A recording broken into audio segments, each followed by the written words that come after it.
지난번에 우리는 하나님께서 아브람과 맺은 세 가지 약속을 배웠어요. 첫째, 내가 내게 땅을 주겠다. 둘째, 내가 내게 큰 민족을 주겠다. 셋째, 너는 복이 될 것이다. 이것은 하나님께서 아브람을 통해 하나님 나라를 이어가시겠다는 약속이에요. 그것을 위해 아브람이 복의 역할을 맡게 되었어요. 아브람아, 내가 복이 되어서 사람들에게 하나님의 다스림을 받는 것이 얼마나 기쁘고 행복한 일인지 전해주어라. 이후에 하나님께서 아브람의 이름을 아브라함으로 바꿔주시며 하나님 나라를 이어가게 하셨어요. 아브라함은 여러 민족의 아버지라는 뜻이에요.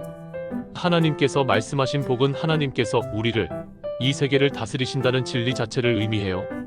그렇다면 하나님의 다스림을 받는다는 의미는 무엇일까요? 하나님께서는 하나님 나라에서 백성과 세상을 어떤 방식으로 다스리실까요? 오늘 말씀은 이 질문에 대한 하나님의 대답이에요. 창세기 18장 17-18절 말씀은 하나님께서 아브라함과 맺은 약속에 대해 한 번 더 언급하시는 구절이에요. 그리고 창세기 18장 19절은 하나님께서 아브라함을 통해 무엇을 하시려는지를 말씀하세요. 내가 그로 그 자식과 권속에게 명하여 여호와의 도를 지켜 의와 공도를 행하게 하려고 그를 택하였나니 이는 나 여호와가 아브라함에게 대하여 말한 일을 이루려 함이니라. 여기에서 중요한 말은 이것이에요. 의와 공도를 행하게 하려고. 그러니까 하나님께서 아브라함이 하나님의 말씀에 순종하고 정의와 공의를 실천하게 하기 위해 그를 선택하셨다는 말씀이에요. 이 말씀은 이렇게 이해할 수 있어요. 하나님 나라의 백성은 정의와 공의를 행하면서 사는 사람입니다. 그렇다면 정의와 공의란 대체 어떤 걸까요? 정의와 공의는 어떻게 실천하는 것일까요? 이어서 나오는 아브라함의 행동을 보면 그 의미를 알 수 있어요. 하나님께서는 창세기 18장 20절에서 아브라함에게 이렇게 말씀하세요.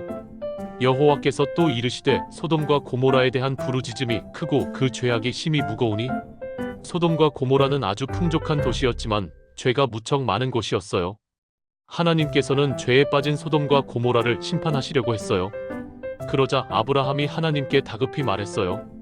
하나님, 소돔과 고모라에 하나님 말씀대로 사는 의인이 있다면 그 사람들도 모두 심판받는 건가요? 그러자 하나님께서 대답하셨어요. 내가 만일 소돔 성읍 가운데에서 의인 10명을 찾으면 그들을 위하여 온 지역을 용서하리라. 하나님께는 악인 1000명보다 의인 1명의 존재가 훨씬 더 중요하다는 의미이기도 해요. 여러분, 생각해보세요. 하나님께서는 소돔과 고모라를 바로 심판하실 수도 있었어요. 그런데 왜 아브라함에게 소돔과 고모라를 심판하시겠다고 말씀하셨을까요? 하나님께서는 소돔과 고모라를 심판한다고 했을 때 아브라함의 반응을 보고 싶으셨던 거예요. 하나님 나라의 백성으로서 아브라함이 정의롭고 공의로운 행동을 하는지 아니면 이기적인 행동을 하는지 보시려고 했어요. 하나님께서 말씀하셨을 때 아브라함이 보인 반응을 다시 볼까요? 아브라함은 네, 하나님, 저도 소돔과 고모라의 죄가 심각하다고 생각했어요. 하나님께 벌을 받아 마땅하다고 생각해요. 라고 말하지 않았습니다. 그렇게 말하는 대신에 아브라함은 하나님께 그들을 위해 기도했습니다.